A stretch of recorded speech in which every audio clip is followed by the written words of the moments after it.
Fala Tanaka, e hoje o japonês vai trazer para vocês os fundos imobiliários mais recomendados para investir em dezembro de 2022. E os fundos imobiliários são para iniciantes, para os avançados e principalmente para quem quer ter uma renda de dividendos, aquela renda perene, renda passiva e se tornar o novo Sr. Barriga.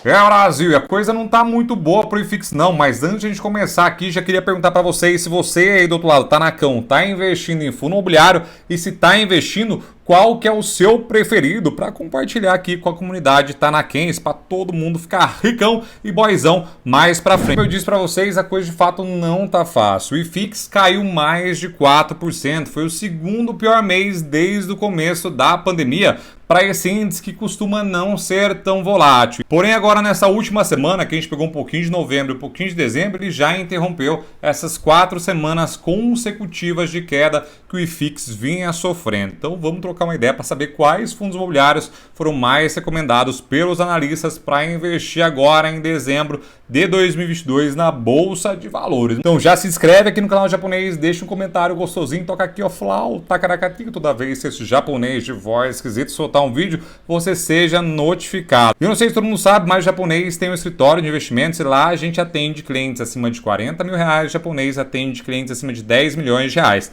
Então se precisar de ajuda, tem um link aqui, quer ajuda com assessoria, a minha equipe liga para você e troca uma ideia. Agora é uma ótima época porque você vai começar a planejar já 2023 e vai tirar os seus planos de começar a investir de uma forma profissional, com a ajuda de um profissional também que não tem nenhum custo para você. Tem duas planilhas também aqui embaixo de fundos imobiliários. Uma que vai mostrar todo o índice de dividendo, números, inclusive tem até um botãozinho que você clica e te gera todos os fundos conforme os parâmetros pré-determinados. E o outro é uma autoavaliação, então você vai pegar o relatório gerencial e vai fazer um checklist, então você vai aprender a analisar um fundo imobiliário da melhor forma possível e aí conseguir montar a sua carteira, porque além de tudo, além de boizão, que você seja independente financeiramente, é muito legal que você seja também independente intelectualmente na parte de investimentos, e aí procure sua ajuda de um profissional como o do Japão para ter uma segunda opinião médica, só que de graça. O primeiro fundo que o japonês vai trazer aqui teve 4 votos, que é o HGRE11. Esse fundo aqui é um fundo basicamente de laje corporativa e tem a maior parte dos seus contratos atrelado ao IPCA. É um fundo que pagou 8,49% de dividendos e tem um preço, valor patrimonial de 0,85. Então quer dizer que se tiver 100 mil reais hoje custando todas as torres do HGRE,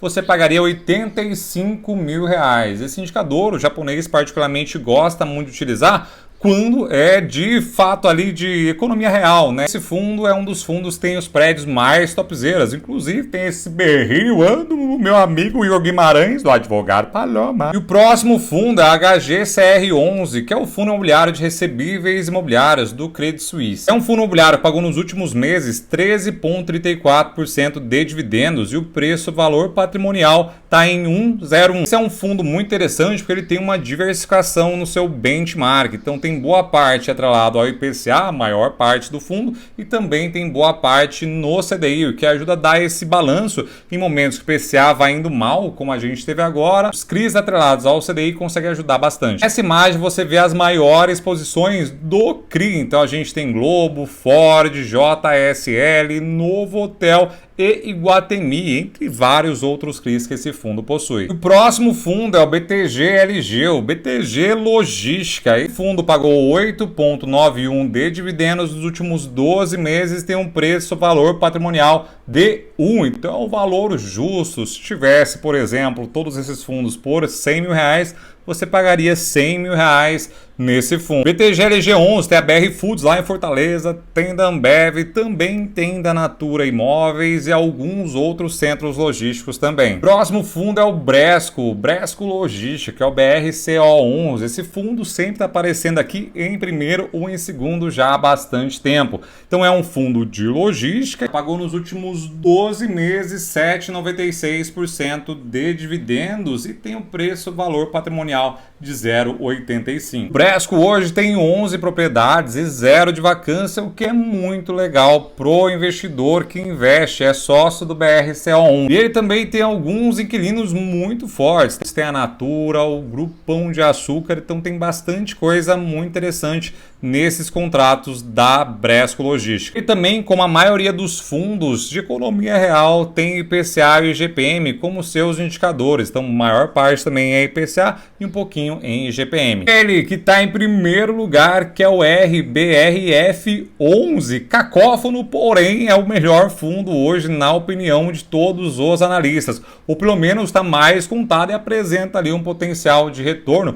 Pro investidor, ele nunca apareceu em primeiro lugar. É um fundo híbrido, então ele investe tanto em papéis quanto em FIIs e imóveis. Ele faz esse mix. O RBRF11 pagou nos seus últimos 12 meses 10,30% de dividendos e tem um preço-valor patrimonial de 0,83. Eu trouxe só um gráfico para vocês darem uma olhada, que é muito interessante vocês olharem também de todos os fundos imobiliários, que é a relação do IPCA, do CDI, da valorização da cota desse fundo e da valorização mais a distribuição de dividendos. Então vocês veem que o RBRF11 ao longo do tempo conseguiu superar todos esses benchmarks, considerando a distribuição de dividendos. Lembrando que só os fundos imobiliários passam por uma tensão muito grande. Quanto maior é essa tensão, a oscilação do fundo imobiliário é maior. Porém, o fundo imobiliário, se as ações são transatlânticas, o fundo imobiliário ainda é um barquinho, então chacoalha mais. Tanto é que para os meus clientes boyzões que têm 100 mil reais, 200 mil reais ou 300 mil reais de mão, que a gente fala, né, o tamanho da posição, a gente tem que mandar ordem com o robozinho para ir comprando aos poucos, para não subir muito a cota e quando vender não cair muito a cota. Então tem várias técnicas para a gente utilizar. Então não é renda fixa, né? Não é igual imóvel, é um negócio de renda variável que vai te trazer retorno, principalmente no longo prazo, porque nesse curto prazo agora ele pode chacoalhar muito. Dito isso, me conta aqui, Tanacão, você tem algum desses fundos imobiliários? Qual você acha que vai ser o fundo imobiliário que mais vai subir em 2023? Vou deixar 2 vídeos aqui para vocês verem o que pode acontecer com os fundos imobiliários caso o Credit Suisse quebre e também aqui embaixo uns fundos imobiliários baratos, Brasil, abaixo de R$10 a cota. Gino Frio de cada um de vocês, meu nome é Denis Meabara, investir e coçar, é só começar.